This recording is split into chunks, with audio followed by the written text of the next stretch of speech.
Did the Nephilim walk among us? Shocking truth. Inside, have you ever heard about the Nephilim? Well, they are the offspring of angels and human beings. According to ancient texts, the Nephilim were born when fallen angels known as the Watchers mated with human women. The Bible describes them as giants with great strength and ferocity. But they also had a dark side, being violent and deceitful.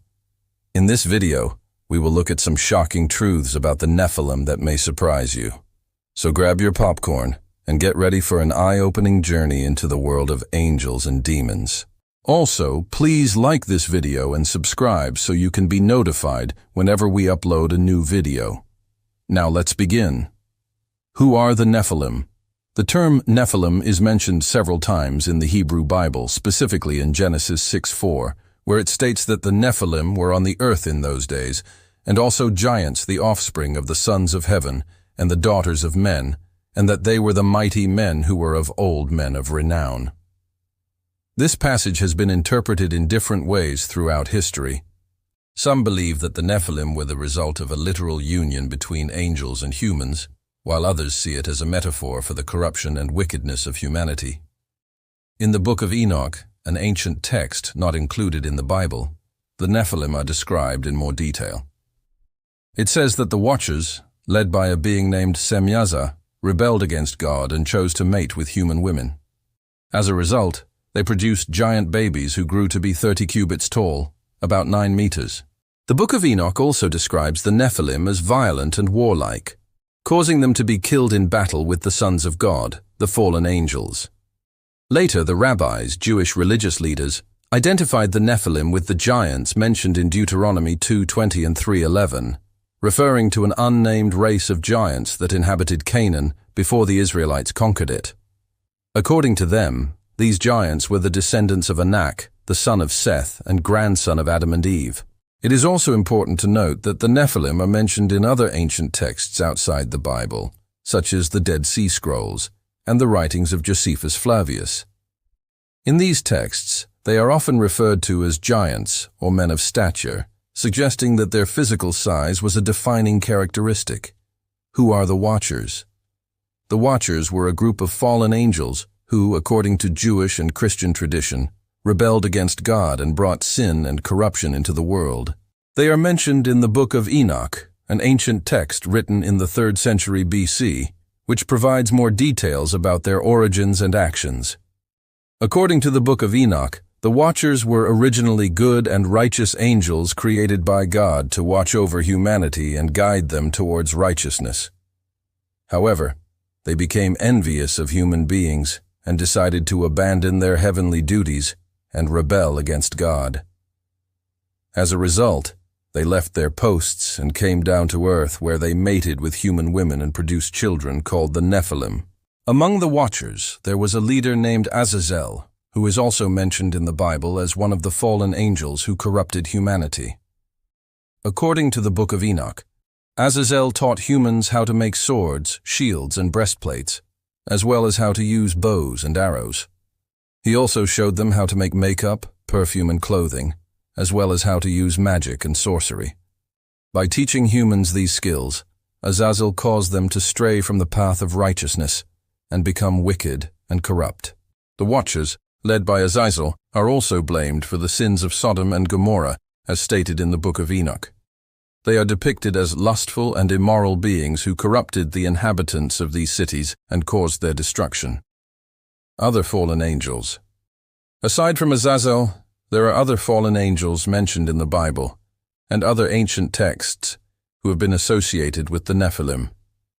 One of them is Samael, who is mentioned in the Book of Enoch as the angel of death and the one who killed many people on earth. Another fallen angel is Asmodeus, who appears in the Testament of Solomon as a demon that causes lust and violence among humans. There are also other fallen angels mentioned in Jewish and Christian traditions, such as Belial, Abaddon, and Satan, who are seen as evil and corrupt beings who bring suffering and temptation to humanity. Did the Nephilim have superpowers? Some believe that the Nephilim possessed superhuman abilities and powers that set them apart from ordinary humans. According to some sources, they had extraordinary strength, speed, and durability, making them formidable fighters and conquerors. Others believe that the Nephilim had special knowledge and wisdom beyond the understanding of mortal humans, allowing them to build impressive structures and develop advanced technologies. However, it is important to note that these beliefs are not supported by historical evidence or scientific studies, and remain in the realm of speculation and mythology. What happened to the Nephilim? According to ancient texts, the Nephilim met one of two fates. The first is that they were simply wiped out during the global flood that occurred during the time of Noah. The second is that they were destroyed by the sons of God in a war that took place after the flood.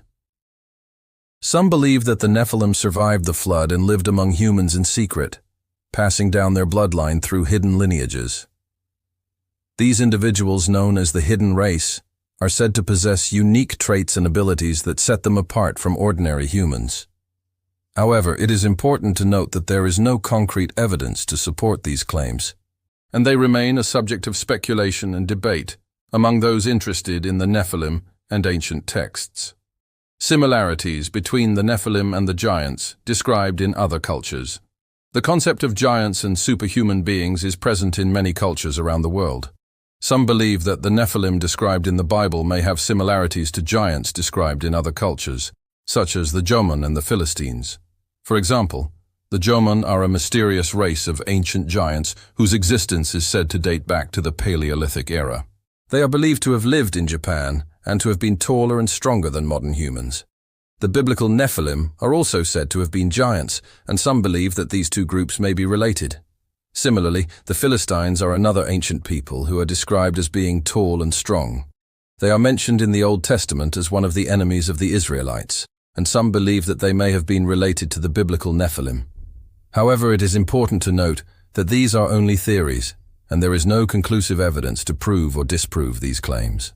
Are the Nephilim real? The existence of the Nephilim remains a subject of ongoing debate and discussion among scholars, theologians, and those interested in ancient texts and mythology. There is no concrete evidence to prove or disprove their existence, and their story continues to be a source of fascination and speculation. Some believe that the Nephilim were real beings who walked among humans in ancient times, while others see their story as a metaphor for the corruption and wickedness of humanity. Ultimately, the question of whether or not the Nephilim were real remains a matter of faith and belief. Conclusion. The Nephilim continue to be a fascinating and controversial topic that has captured the attention of many people throughout history. Whether they were real beings or simply a product of mythology, their story raises interesting questions about the nature of good and evil, the origins of humanity, and the possibility of superhuman beings existing among us. What do you think about the Nephilim? Do you believe that they existed, or are they just a figment of our imagination? Let us know what you think in the comments below. We would love to hear your thoughts. And if you enjoyed this video, don't forget to leave us a like and subscribe so you never miss out on any of our future uploads. Thanks for watching, and we'll see you in the next video. Did King Solomon have a son who could see ghosts? Many people are fascinated by the idea of ghosts and the supernatural, and some believe that certain individuals have the ability to see or communicate with spirits of the dead. One such person was King Solomon's son, Rehoboam. According to some accounts, he had the gift of seeing ghosts, which he used to help guide his father's decisions as king. When Rehoboam became king after Solomon's death, he faced many challenges and rebellions from his own family and subjects. During these difficult times, he was said to have received help and guidance from the ghosts of his ancestors, including the ghost of his father, Solomon. Some believe that these ghostly encounters provided him with wisdom and insight to help him rule wisely and make the right decisions for his people.